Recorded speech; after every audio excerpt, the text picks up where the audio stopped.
আরজিকর হাসপাতালের তরুণী চিকিৎসক খুনে নতুন তথ্য। পারিপার্শ্বিক তথ্য প্রমাণ ও ময়নাতদন্তের প্রাথমিক রিপোর্ট দেখে পুলিশের অনুমান সম্ভবত চিকিৎসককে খুন করে তারপর ধর্ষণ করা হয়। সূত্রের খবর, গভীর ঘুমের মধ্যেই গলা টিপে খুন করার সময় ভেঙে যায় ওই চিকিৎসকের গলার হাড়। তারপর মৃত্যু নিশ্চিত করতে শ্বাসরোধ করা হয়। পুলিশ সূত্রে খবর, ময়নাতদন্তের প্রাথমিক রিপোর্ট অনুযায়ী ওই চিকিৎসকের দু চোখ এবং মুখ দিয়ে রক্তপাত হওয়ার চিহ্ন মিলেছে। রক্ত পাওয়া গিয়েছে যৌনাঙ্গেও। আঘাতের চিহ্ন মিলেছে গলা, নাক, মুখ, পেট, ঠোঁট, ডান হাতের অনামিকা, বাঁ পা এবং বাঁ গোড়ালিতে। এখানে প্রশ্ন উঠছে, শরীরের 11টি জায়গায় আঘাত করা কি একজনের পক্ষে সম্ভব? সূত্রের খবর, যৌনাঙ্গে যে ধরনের আঘাতের চিহ্ন রয়েছে তাতে একাধিকবার ধর্ষণের আশঙ্কা উড়িয়ে দেওয়া যাচ্ছে না। শনিবার পুলিশ এক অভিযুক্তকে গ্রেফতার করেছে। সিভিক ভলেন্টিয়ার ওই অভিযুক্তের আরজিকর হাসপাতালে নিয়মিত যাতায়াত ছিল বলেই খবর। তবে মৃত চিকিৎসকের দেহ এবং যৌনাঙ্গে আঘাতের ধরনে প্রশ্ন উঠছে, অপরাধী কি একজনই? গ্রেফতার হওয়া অভিযুক্ত ছাড়াও অন্য ব্যক্তি জড়িত নন তো চিকিৎসক খুন এবং ধর্ষণের সঙ্গে? তবে পুলিশের দাবি, এই ঘটনায় ধৃত ছাড়া আর কেউ জড়িত নন। কিন্তু সেই তত্ত্ব মানতে নারাজ চিকিৎসকদের একাংশ। সিসিটিভি ফুটেজের ওপরে ভিত্তি করে পুলিশ দাবি করছে, রাত 11টা নাগাদ অভিযুক্ত সিভিক ভলেন্টিয়ার আরজিকর হাসপাতালে প্রবেশ করেছিলেন।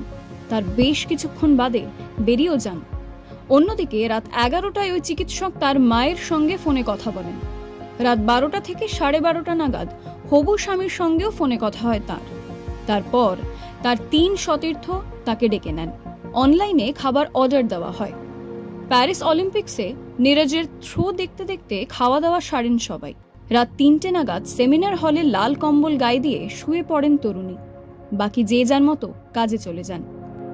শুক্রবার সকাল 9:30 নাগাদ নির্যাতিতা তরুণীর এক সহকর্মীর ডাকে সবাই যখন সেমিনার হলে ছুটে যান, তখন এই চিকিৎসকের গায়ে লাল কম্বল ছিল না বলেই জানা যাচ্ছে। শুধুই গোলাপি কুর্তি পরেই শুয়েছিলেন তিনি। নিম্নাঙ্গে কোনো পোশাক ছিল না। নীল ম্যাট্রেসে রক্ত। আরজিকরের এমার্জেন্সি বিভাগের 4 তলায় ওই সেমিনার হলে যাওয়ার 2টি রাস্তা, যার মধ্যে একটি রাতে বন্ধ থাকে। 2 রাস্তার মুখেই রয়েছে সিসিটিভি ক্যামেরা। সিসিটিভি ফুটেজে রাত 3টে থেকে 4টের মধ্যে 3-4 জনের উপস্থিতি দেখা গিয়েছে বলে পুলিশ সূত্রে খবর। সিসিটিভিতে ভোর 4টে নাগাদ অভিযুক্তকে সেমিনার হলের দিকে যেতে দেখা গিয়েছে বলে খবর। 40 থেকে 45 মিনিট পর ফিরতেও দেখা যায় তাকে। যখন তিনি ভেতরে ঢুকছেন, তখন তার গলায় ছিল ব্লুটুথ হেডফোন। বেরোনোর সময় সেটা আর দেখা যায়নি বলেই দাবি করছে পুলিশ। সিসিটিভিতে যাদের দেখা গিয়েছিল তাদের প্রত্যেককেই জিজ্ঞাসাবাদ করে পুলিশ। শুধু অভিযুক্ত সিভিক ভলেন্টিয়ারের বয়ানে অসঙ্গতি মিলেছিল বলে পুলিশ সূত্রে দাবি করা হচ্ছে। ঘটনাস্থল থেকে তার ব্লুটুথ মিলেছে বলেই জানিয়েছে পুলিশ। শুক্রবার রাতে আটক করে টানা জেরার পর শনিবার গ্রেফতার করা হয় ওই ব্যক্তিকে। পুলিশ বলছে, খুন এবং ধর্ষণের আগে মদ্যপ অবস্থায় ছিলেন অভিযুক্ত। খুন করে হাসপাতাল থেকে বেরিয়ে ফের মদ্যপান করেন। ওই সিভিক ভলেন্টিয়ারের 2 দিদি কলকাতা পুলিশে কর্মরত।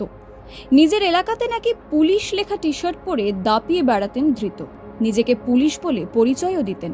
প্রতিবেশীরা বলছেন, যথেষ্ট প্রভাবশালী ছিলেন তিনি। সিভিক ভলেন্টিয়ার হয়েও থাকতেন পুলিশের জন্য নির্দিষ্ট 4th ব্যাটালিয়নের ব্যারাকে। শনিবার দফায় দফায় পুলিশি জেরার মুখোমুখি হয়েও নাকি নিরুত্তাপী ছিলেন ধৃত। বারবার নির্বিকারভাবে বলছিলেন, ফাঁসি দিলে দিন।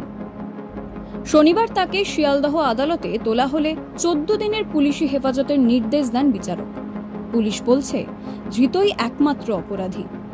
ময়না তদন্তের প্রাথমিক রিপোর্টে আঘাতের তালিকা সন্দেহ বাড়াচ্ছে। অপরাধী একজনই তো? আর কেউ জড়িত নন তো চিকিৎসক খুন এবং ধর্ষণের সঙ্গে?